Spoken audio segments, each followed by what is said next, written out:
Hi there, welcome. This is the Kelly's Astrology podcast, where you can find insight, guidance, and understanding through astrology. I'm Kelly, and I'll be your host.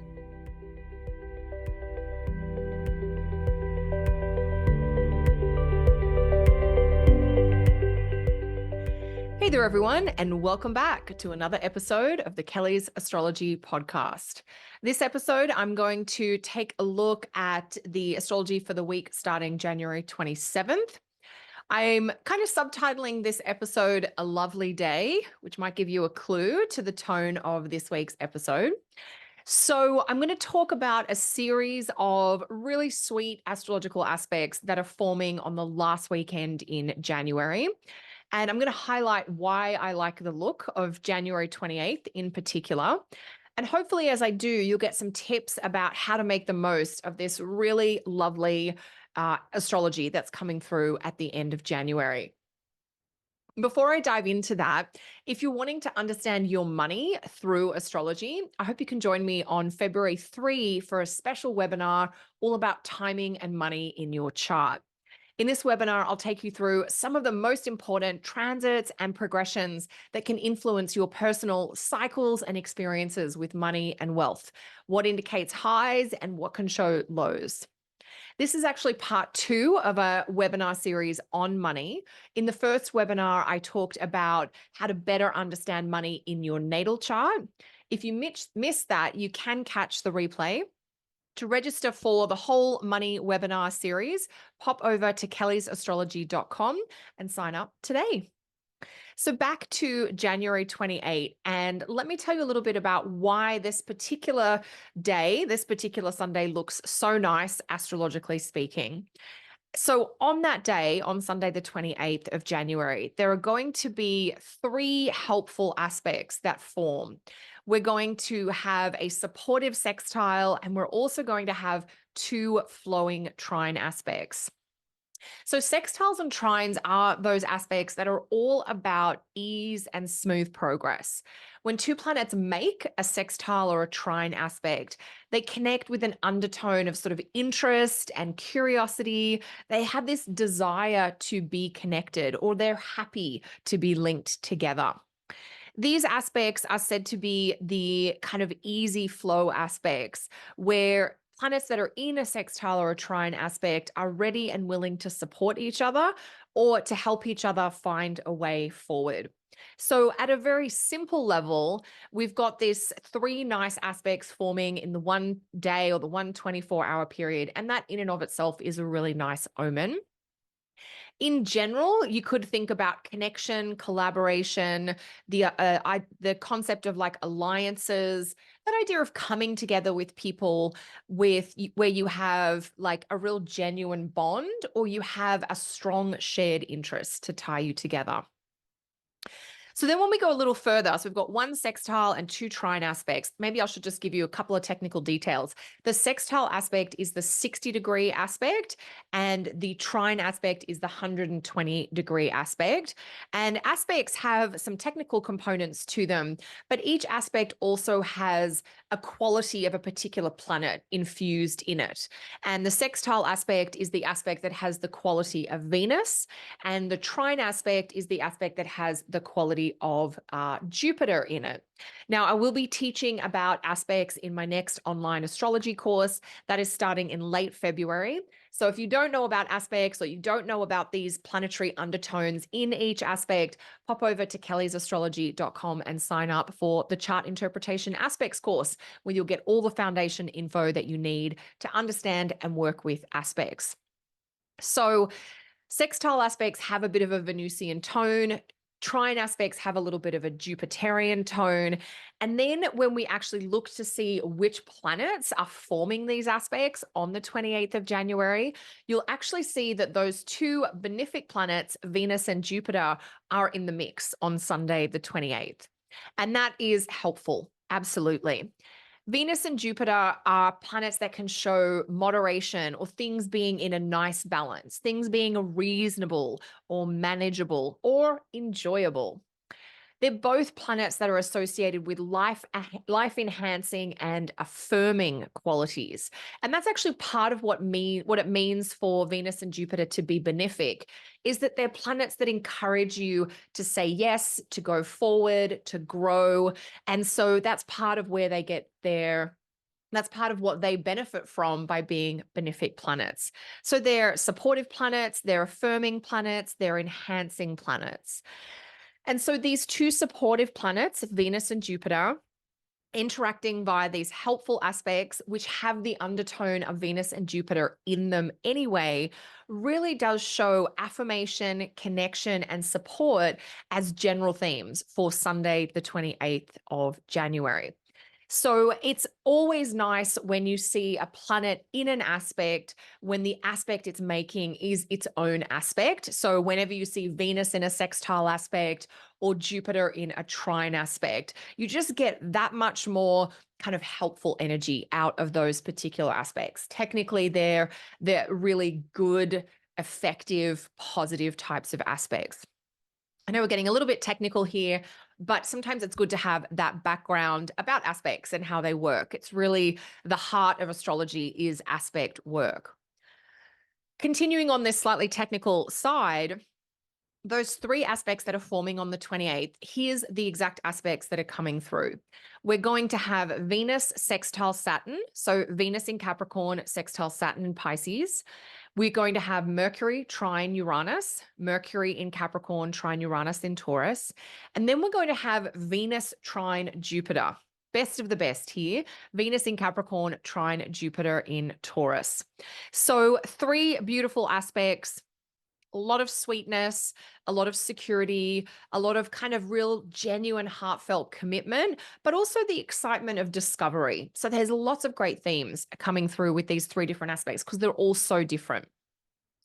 The Venus sextile Saturn aspect will form on Sunday the 28th in most locations. So most of us are going to experience that Venus Saturn vibe on the 28th.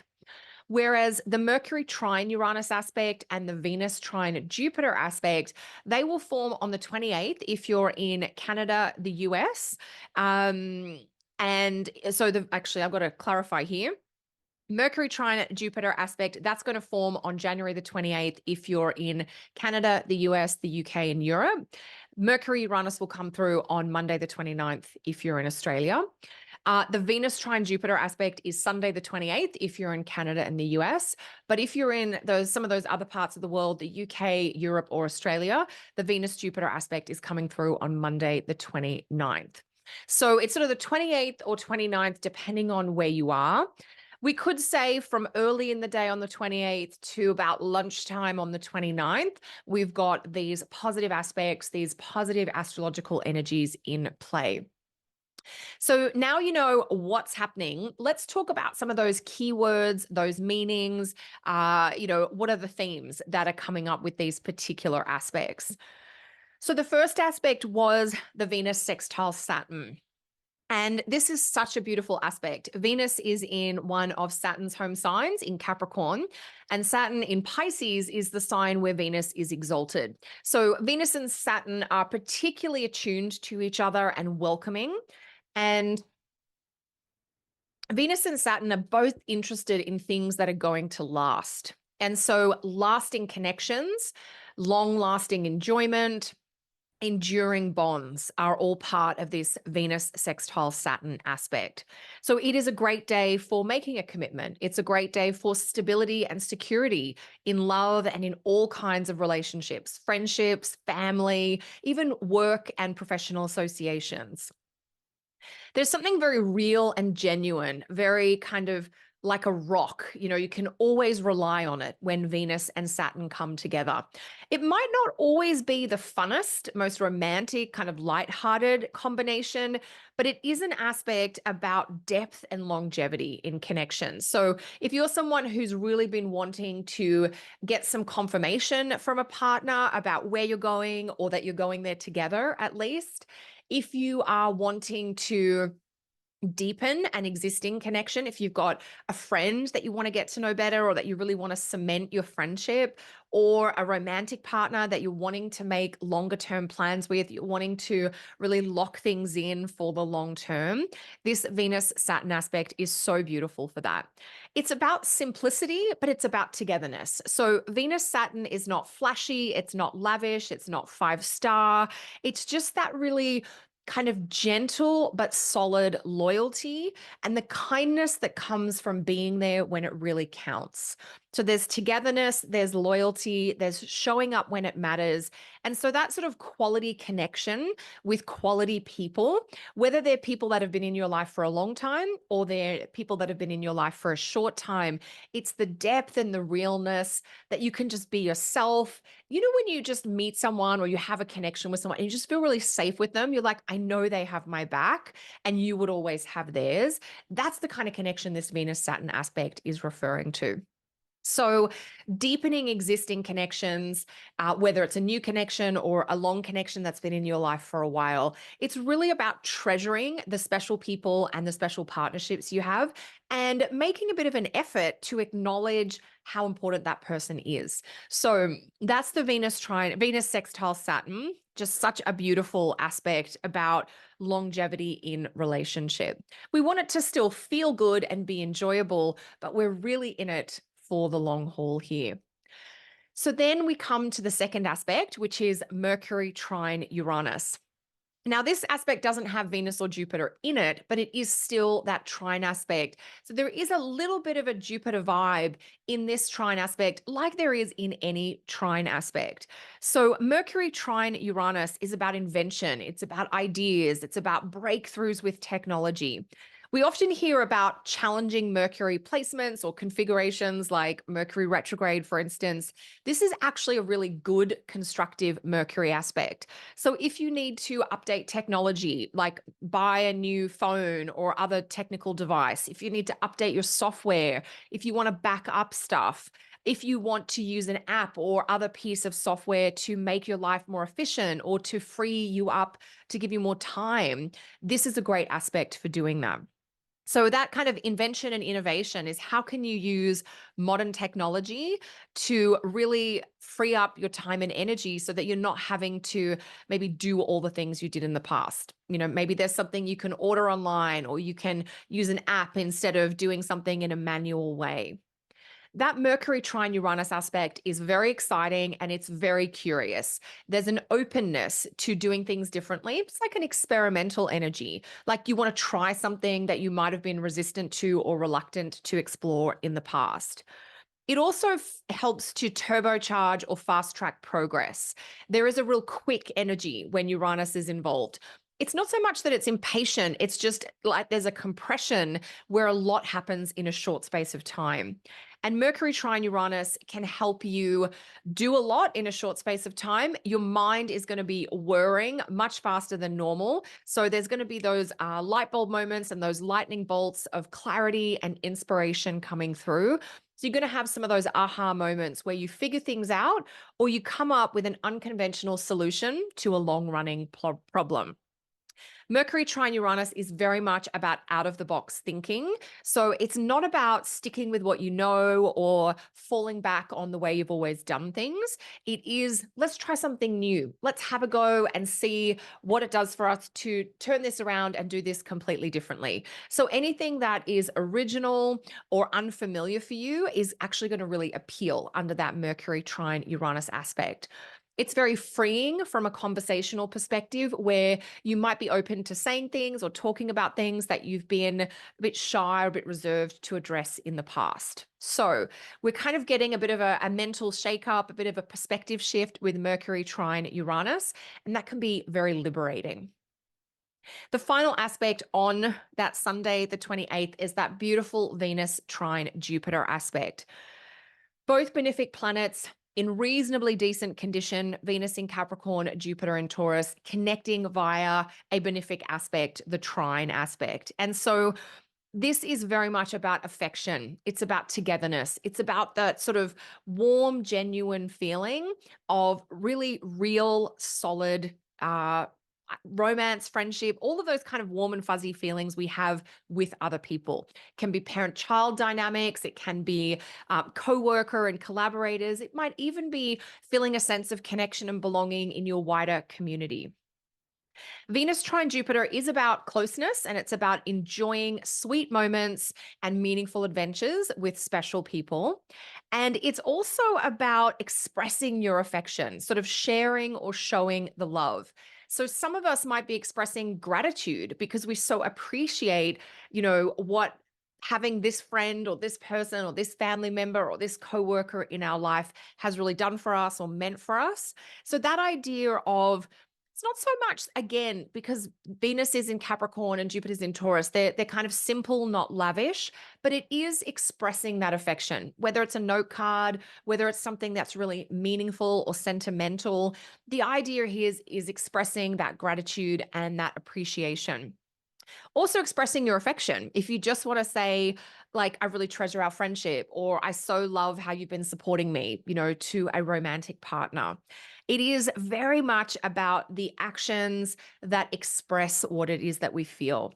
With Venus trine Jupiter, we've got Jupiter enhancing the sweet potential of Venus, and we've got Venus adding that kind of magnetic, enjoyable quality to adventures and growth and new experiences, which are all Jupiter things. So in general, that Venus Jupiter aspect is enjoyment. It's got a little bit about, let's have a good time now, but let's also make plans for more fun or growth or adventures together in the future.